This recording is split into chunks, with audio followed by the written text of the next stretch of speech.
Hello my friends, today I'll be discussing about limits in mathematics. Limits is a part of mathematics where it's essentially used in calculus. Limits means as a value approaches to its input, to its input, and limits can be used in integrals, derivatives and in continuity. So today I'll be teaching you some examples and some sums related with limits. Let's begin without further ado.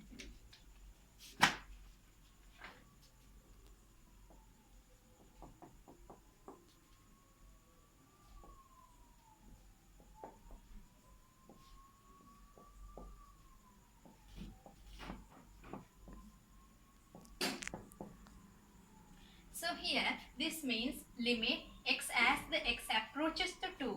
Input x approaches to 2. So what we have to do here is as the function we know f of x is 2 because x approaches to 2. So we'll continue in substituting this as we usually know substitution. So x here is approach towards 2. So 2 into 2 minus 4, 2 minus 2. That means 4 minus 4, 2 minus 2 equals to 0. So in limits, we won't get to 0 like this, but we must approach to the nearest value towards the x. So that means this is the wrong answer. So how are we going to find the correct answer? That means we get the input x or the y value, output or f of x. So we'll take something near to 2, as something that approaches to 2 would be 1.9. So as we calculate this same procedure, for example, let's take 1.9, the same method we substitute. 1.9 into 2 minus 4 and 1.9 minus 2. That the answer for that would be, you can probably get the answer using your calculator, and the answer is 3.9. So here it would be 3.9. So we will further take 1.9 and 9. Then answer would be 3.99. You can again calculate it through a calculator. Then again take 1.999. 1 place, 2 places and 3 places. And then you'll be getting 3.999. So which do you think which is very near to the approximate value? That would be we could just similar, this is very near to 4. So we know that 3.999 is very near to 4 and just 3.9. So our answer here would be 4. So this is very important to comprehend that you must get used with the values or terms that are very near to the input x value. That means this symbol means as x approaches to 2. So remember that. Just don't try to substitute and get a 0 like this, because every time you do, you would get a 0 like that. So that won't be the appropriate answer. Always try searching the above answers in different ways and get the answer on real time. And our next example would be limit x approaches to 3, x cubed minus 27, x minus 3. So how are we going to calculate this one? In that case, I'll take this one here. Again take the input and the output values. We know that as it approaches to 3, it's 2.9. And as 2.9 comes the answer, when we substitute in the same way with 2.9, the answer would be 26.11. And again take 2.99, then you'd be getting 26.91. Please remember to calculate this correctly.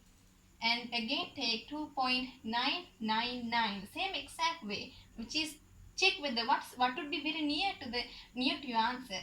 So that would be 26.99.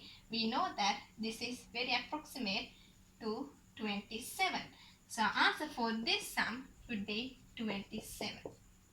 I hope you guys understood this clearly. And now I'm going to do another example which is really important. Let's take the third example. That would be a polynomial function. Lim as x approaches to 3, x squared plus 7x plus 3. So what's the answer for this? Now we'll just check whether this would suit this. What answer will be getting? Just a 0 or something else? So I'll tell you what's going to happen next. So let's just substitute with 3 because x approaches to 3. Then 3 into 2 plus 7 into 3 plus 3. The answer we get 30 plus 3 equals 33.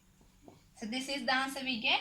This is the method we commonly use as direct substitution.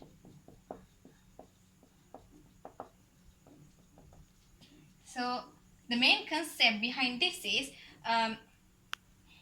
if you are not expected to get a 0, like this one, you are not expected to get a 0, then that's called direct substitution. Then you don't need to calculate while finding the inputs and using different numbers, values. So direct substitution is a very easy, very nice, cute method that you could get the answer easily. So in every case, you can't get this direct substitution. You must see, use your brains and get the answer. Now we'll move on to our fifth example. Fifth example is limit as x approaches to 2, x plus 7 squared over x plus 1. So now just substitute. Just do the direct substitution. Nothing else. So take just substitute as we did earlier. 2 plus 7, 2 plus 1. So here 2 plus 7 is 9 square root and 3, that means 3 over 3 equals to 1. So I said unless you get to 0, the answer would be correct. You don't need to substitute to search any more methods like as we did before using different values. So we got the real answer without a 0. So that means we got the correct answer. So this is what we called again direct substitution. And now we'll be moving on to some special shortcut trick with using the infinity format. Limits with using infinity format. So this method would be really helpful for you in your advanced exams.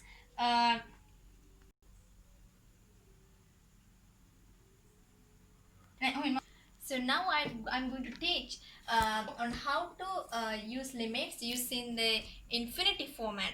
So this is highly essential when we are calculating sums relating to limits. You somehow or the other get questions related to the infinity.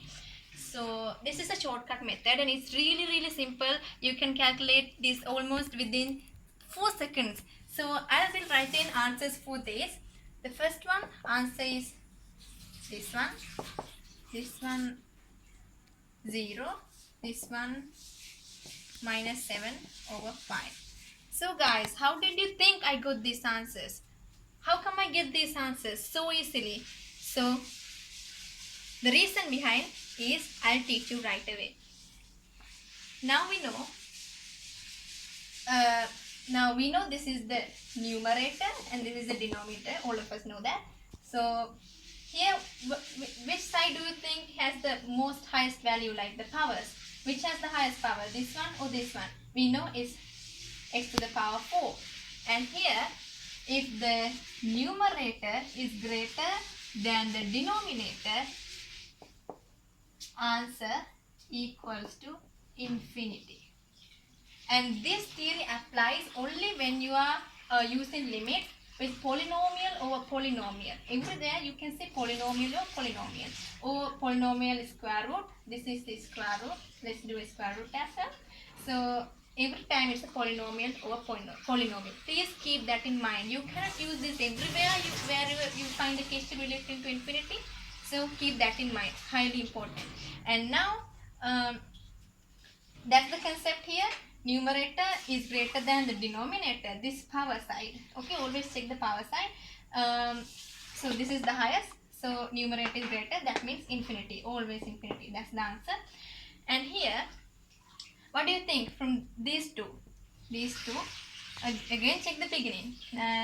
Here we can see that x to the power 5 is greater than x to the power 6 is square root. Don't forget this is square root over here, because x to the power 6, it should be square rooted. So that means x to the power 5 is the highest. That means denominator is greater than the numerator, which means it always equals to 0. That's the concept over here.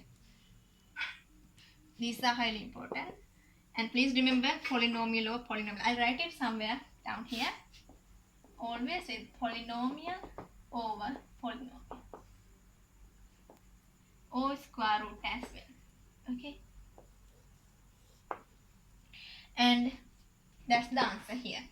And this question, you see that it's difficult to find. Like what we do here is select the highest power that we can see is x to the power 4. Here also x to the power 4. Those two are equal because there are two equal x to the power things here in the sum. So like the other rest of the other sums we did here, they were rather different than this one.